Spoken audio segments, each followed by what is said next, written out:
سب سے جو اللہ کو ناپسند ہے حلال میں وہ طلاق. حضرت علی سے آپ نے فرمایا علی طلاق دینے سے بچنا، جب طلاق دی جاتی ہے اللہ کا عرش کانپ اٹھتا ہے. جب بے وجہ طلاق دی جاتی ہے، ضرورت کی وجہ سے تو اللہ نے رکھی ہے کہ بھئی نہیں گزارا ہو رہا، ٹھیک ہے. تو اب ہمارے ہاں دو انتہا چل رہے ہیں. ایک جو زیادہ اپر کلاس ہے، تھوڑا سا لڑکی لڑکے میں توڑ پھوڑ ہوئی، طلاق دو ہمیں فارغ کرو، یہ بھی غلط ہے. اور ایک تھوڑا جو نیچے طبقہ ہے، لڑکی پس کے مر جائے، نہیں طلاق نہیں لینی اتھے گزارا کر، طلاق نہیں لینی اتھے ہی گزارا کر. یہ دونوں باتیں بڑی ناجائز ہیں، بہت نامناسب. اللہ نے طلاق اس لیے تو رکھی ہے کہ کہیں لڑکی ایسی بدتمیز ہوتی ہے کہ لڑکے کی زندگی حرام کر دیتی ہے، اور اکثریت سسرالی ماحول ایسا ہوتا ہے کہ اس بچی کی زندگی حرام ہو جاتی ہے. وہ گھنٹوں رضائی میں سر دے کے روتی رہتی ہے، اور ماں باپ سے کہتی ہے تو نہیں بابا تم جتھے ڈولی اترے اتھو ہی جنازہ اٹھے. یہ کیسی بے وقوفوں والی بات ہے بھائی. وہ اس پر ظلم کر رہے ہیں، زیادتی کر رہے ہیں، تو بچی تیرا جگر ہے، واپس لے. واپس کیوں نہیں لاتے؟ پھر ان کھوائیں گا کتوں، پھر دی شادی کتنے کریں گے؟ یہ دو چیزیں ہیں جو رکاوٹ بن جاتی ہیں. کہنے بعد تو گزارا کر جا مر جا. تو اس لیے میرے نبی نے فرمایا تو میں بتاؤں سب سے اعلیٰ درجے کا صدقہ کیا ہے؟ سب سے اعلیٰ درجے کا صدقہ ہے جس کی بیٹی کو طلاق ہو جائے اور وہ گھر واپس آ جائے، اس پر خرچ کرنا سب سے اعلیٰ درجے کا صدقہ. میرے نبی نے ایک کماری سے شادی کی، باقی سب یا بیوہ یا طلاق یافتہ، یا بیوہ یا طلاق یافتہ. ہمارا ہندو کلچر ہے بچی کو طلاق ہو جائے وہ سسک کے دیواروں کے ساتھ زندگی گزار دیتی ہے، اس کو کوئی رشتہ نہیں آتا. تو کوئی ایک آدھ بچہ ساتھ ہو پھر تو بیچاری وہ نہ وہ جیتی ہے نہ مرتی ہے. میں چاٹ گیا، ایک غریب ملک ہے، اصل ان کی عرب ہے لیکن وہاں رہتے رہتے وہ افریقی رنگ غالب آ گیا ہے. جیسے جبوتی گیا، وہاں بھی یمن سے عرب آباد ہوئے، اور وہ اب ان کی شکلیں کالی ہیں، نقش عربوں والے ہیں. ایسے ہی چاڑ والے بھی شکلیں کالی ہیں، نقش عربوں والے ہیں. ورنہ جو حبشی ہیں نا، ان کو کوئی ناک ایسے ہوتا ہے، کوئی کان ایسے ہوتا ہے، کوئی اللہ نے عجیب وہ مخلوق بنائی ہے. ہمیں شکر کی نعمت سے نوازنے کے لیے کہ تمہیں بھی ایسا بنا سکتا تھا. تو وہاں پتہ چلا کہ بڑا بھائی طلاق دے دینا اپنی بیوی کو تو چھوٹا بھائی عدت کے بعد اس سے نکاح کر لیتا. کوئی لڑائی نہیں. 8 بچوں کی ماں بیوہ ہو جائے یا طلاق ہو جائے تو عدت کے بعد فوراً 8 بچوں سمیت اس کی شادی ہو جاتی، اس کو قبول کر لیتے. ادھر معصوم بچہ ہوتا ہے نا، ایسی بچہ نہیں لینا، صرف لڑکی لینی، ایسی بچہ نہیں لینا. بڑا ظلم ہے، بڑا ظلم، بڑا ہی ظلم ہے. تو بیچاری تڑپتی، وہ آخر ماں ہی ہے نا، تو اس بچے کو تو ہم نے نکالنا ہی. ہم شادی کب کریں گے؟ جب بچہ ہم نے نہیں لینا، بس صرف لڑکی کو لینا ہے. وہ بیچاری راتوں کو کبھی تڑپے گی، کبھی دن میں تڑپے گی. وقت کے ساتھ ساتھ زخم بھر جاتا ہے، لیکن یہ بڑی قاتلانہ معاشرت ہے، اور اس پر ہمارے ممبر سے کوئی بات نہیں ہو رہی ہے. اور میں پچھلے 20 سال سے اس مضمون کو چھڑا ہوا ہے کہ اللہ کرے ہماری زندگیوں میں نبی والی زندگی آ جائے. اور ہمارے یہاں جو طلاق ہو رہے ہیں، اس طلاق کی وجہ کوئی بہت بڑی چیز نہیں ہے. اس طلاق کی وجہ بد زبانی ہے، لالچ ہے. ایک بچہ میرے پاس آ گیا، میں گاؤں میں تھا، رو رہا. میں کیا ہوا؟ کہ جی میری بہن کو سسرال نے نکال دیا ہے کہ فریج لیتے آویں گی تو تاں گھر وڑی نہیں تو وڑنے نہیں دیوں گی. یہ ہو رہا ہے، عام ہو رہا ہے. یہ تو غریب لوگ. اور میں ادھر جاتا ہوں ایک جگہ اپنے دانتوں کے ٹریٹمنٹ کے لیے، تو کبھی میری بیگم بھی ہوتی ہے، ان کا بھی مسئلہ ہوتا ہے. تو وہاں ایک لیڈی ڈاکٹر بچی ہے، تو اس کو طلاق ہو گئی. کس بات پر؟ کہ تیرے باپ نے مجھے موٹر کیوں نہیں دی، گاڑی کیوں نہیں دی، واپس چلی جا. تیرا باپ مالدار آدمی، مجھے گاڑی دینی تھی، اس نے گاڑی نہیں دی۔ یہ پورے پاکستان کی عکاسی میں کر رہا۔ تو بہت کم ہوتا ہے کہ بچی بے وقوف ہوتی ہے اور گھر اجاڑ دیتی ہے۔ عام طور پر یہ مسئلہ سسرال کی طرف سے اٹھتا ہے، اور میرے اللہ کو ناپسند ہے، میرے نبی کو ناپسند ہے طلاق دینا۔ لیکن اگر کسی وحشی سے واسطہ پڑ جائے یا کسی بدتمیز لڑکی سے واسطہ پڑ جائے تو پھر اللہ نے رکھا ہے کہ اس کو الگ ہو جاؤ۔ پھر الگ ہو تو اس کو لڑائی نہ بناؤ، دشمنی نہ بناؤ، یا تو دشمنیاں بن جاتی، لڑائیاں بن جاتی، بائیکاٹ ہو جاتے ہیں۔ عرب کی معاشرت میں اب بھی طلاق ہو جائے تو اس بچی کے لیے کوئی مسئلہ نہیں، اس کی فوراً شادی ہو جائے گی۔ ہماری بچیوں کو طلاق ہو جائے وہ دیواروں کے ساتھ لگ کے زندگی گزار دیتے، ان کو کوئی پوچھنے والا نہیں ہوتا، چاہے قصور مردوں کا ہو، عام طور پہ مردوں کا قصور ہوتا۔ تو یہ بہت اس وقت حساس مسئلہ بن چکا ہے، پورے ملک میں طلاق کی شرح بہت بڑھ گئی، کہ برداشت نہیں ہے۔ والدین اپنے بچوں کو برداشت نہیں سکھاتے۔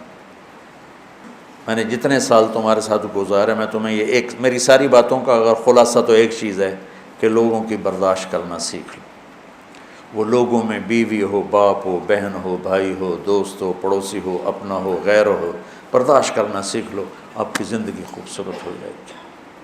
اگر جواب دینے شروع کیے تو زندگی کا حسن سارا ہاتھوں سے نکل جائے گا۔ جب آپ نے نبوت کا اعلان کیا تو آپ کی 2 بیٹیاں حضرت رقیہ اور ام کلثوم، ان کا نکاح ہوا تھا ابو لہب کے بیٹوں کے ساتھ، چچا تھے نا ابو لہب۔ تو جب آیت آئی تبت یدا ابی لہب،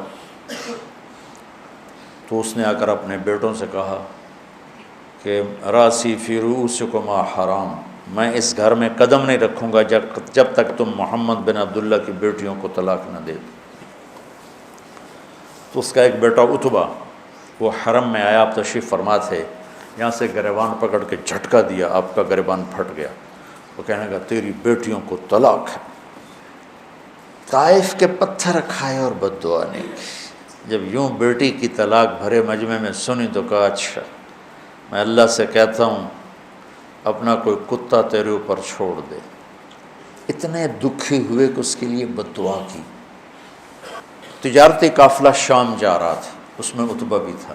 تو ابو لہب آیا، دیکھو میرے بیٹے کو محمد نے بد دعا دی ہے، اور اس کی باتیں خالی نہیں جاتی، اس کی حفاظت کرنا، کوئی اس کو کچھ ہو نہ جائے۔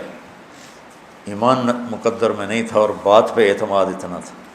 جب یہ قافلہ زرقاء اترا تو ایک شیر آیا اور اس نے یوں سب کو دیکھا ایسے، تو عتبہ چیخنے لگا، یہ محمد کی بد دعا آ گئی، یہ محمد کی بد دعا آ گئی، اور یہ مجھے مار دے گا۔ میں کہا پاگل ہے، ہم 300 آدمی ہیں، کیسے تجھے مار دے گا، ہم تیرے پہرے دار ہیں۔ انہوں نے سارے اونٹ کے پالان کٹھے کر کے اونچا مینار سا بنا دیا، اور اس کے اوپر اس کو سلایا، اور خود چاروں طرف بیٹھ گئے پہرا دیں۔ اللہ نے سب کو سلایا۔ شیر آیا اور ایک ایک کو سونگا، چھوڑتا گیا چھوڑتا گیا چھوڑتا گیا، سب کو چھوڑ دیا۔ کتنے تھے مجھے کہیں ملے نہیں، کیونکہ 150-200 تو ہوتی تھے جب قافلہ چلتا۔ پھر اس نے یوں اوپر دیکھا، یوں سونگا، اور پھر ایک چھلانگ لگائی، وہ سیدھا اس کے اوپر، اور جاتے اس کے منہ، اس سر اور منہ کو اپنے منہ میں لیا اور ایسے کچل دیا جیسے قیمہ بنا دیا جاتا، کھایا نہیں، بس ایسے کچل کے چھلانگ لگا کے واپس چلا گیا۔ تو میرے عزیزو بہت برا حال ہے۔ اللہ تعالیٰ نے درجے مقرر کیے ہیں کہ دیکھو اگر تمہاری بیوی نافرمان ہو رہی ہے تو اسے سمجھاؤ، فَعِظُوهُنَّ، اسے سمجھاؤ، پیار محبت سے، واز ہوتا ہی پیار محبت سمجھانا۔ وَاهْجُرُوهُنَّ فِي الْمَضَاجِعِ، پھر بھی نہ سمجھے تو اس کے ساتھ سلوک اچھا رکھو، لیکن رات کو سوتے ہوئے بستر اپنا باہر لے جاؤ، دوسرے کمرے میں سو جا، تاکہ اس کو احساس ہو کہ میرا خاوند تکلیف میں ہے۔ وہ پھر بھی نہ سمجھے تو اسے ایک آدھ تھپڑ سمجھانے کے لیے مار دو، یہ نہیں کہ سوٹے لے کے کھڑے ہو جاؤ، کہ جسم پہ نشان بھی نہ پڑے اتنا۔ وہ پھر بھی نہ سمجھے تو پھر کیا کرو، پھر بھی طلاق دینے میں جلدی نہ کرو۔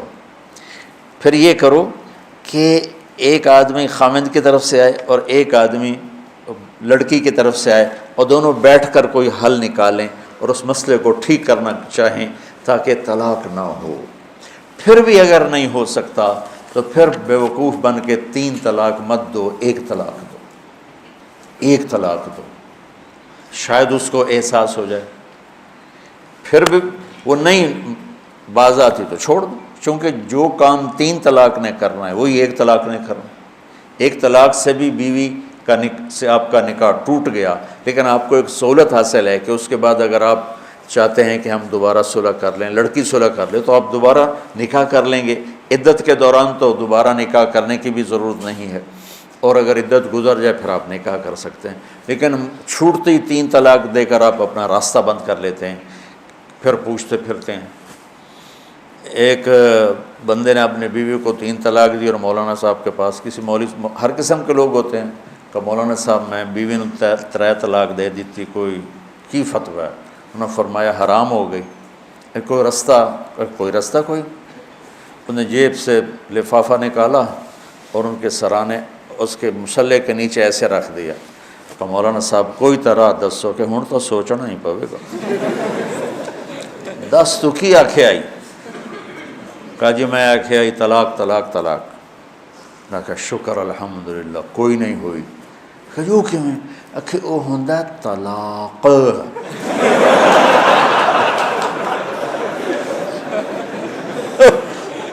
اور تو آکھیا طلاق طلاق طلاق، وہ چھوٹے کاف نال ہے، وڈے نال نہیں ہے، جا موجہ کر۔ پھر ایسی مصیبتیں وجود میں آتی۔ اللہ نہ کرے تمہارے گھر اجڑیں اور طلاقیں ہوں، لیکن اگر ایسا موقع آ جاتا ہے تو اللہ کے واسطے اپنی بچی کو پریشرائز نہ کرو کہ بس اتھے گزارا کر، اتھے گزارا، اور اپنے بچے کو مت پریشر میں ڈالو کہ میرے بھائی کی بیٹی ہے، تم نے گزارا کرنا ہے، تم نے گزارا کرنا ہے۔ تو مر جاتے ہیں، زندہ مر جاتے ہیں۔ پھر اس وقت علیحدگی ضروری ہے، پر اپنی بیٹیوں کو ذلیل نہ کرو کہ جتھے تیری ڈولی جاونی ہے اتھو تیرا جنازہ جانا ہے، یہ ظلم ہے۔ ہاں اگر اچھے سلوک ہیں تو واقعی پھر جہاں ڈولی اترے وہیں جنازہ، وہیں سے جنازہ اٹھے، لیکن وہ ویشیوں کے پلے پڑ گئی ہو۔ کہتا میں گاؤں میں بیٹھا تھا، گرمیاں تھیں، تو ایک لڑکی ایک بچے کے ساتھ بھاگ کے اندر آ گئی گھر۔ میں نے کہا بیبی کون ہو، کہاں سے آئی ہو؟ کہ میں جھنگ سے آئی۔ تو اس وقت یہاں کہا میں اللہ کے واسطے میری جان بچا دو، مجھے میرے خامن سے طلاق لے کے دے دو۔ کہا میں تو تجھے جانتا نہیں، نہ تیرے خامن، کہ میرا خامن ریڑھی لگاتا ہے اور روزانہ مجھے آ کے مارتا ہے، کوئی ایک دن کا ناغہ نہیں جس میں مجھے مارتا نہ ہو۔ میں ماں باپ کے پاؤں پکڑ چکی ہوں، یہ کسائی ہے، انسان نہیں ہے، مجھے طلاق دلوا دو۔ وہ کہتے ہیں ہم تجھے قتل کر سکتے ہیں، طلاق نہیں لے سکتے۔ تو میں بھاگ کے آپ کے پاس آئی ہوں کہ آپ میری اس سے طلاق دلوا دو۔ میں کہا بیٹے میں تمہیں جانتا نہیں، تیرے ماں باپ کو جانتا نہیں، خاندانی معاملات میں ایسے پڑھنا میں کیا کر سکتا ہوں۔ ان مضامین کو اللہ تمہیں کل کو بٹھائے ممبروں پر تو معاشرت بیان کرو۔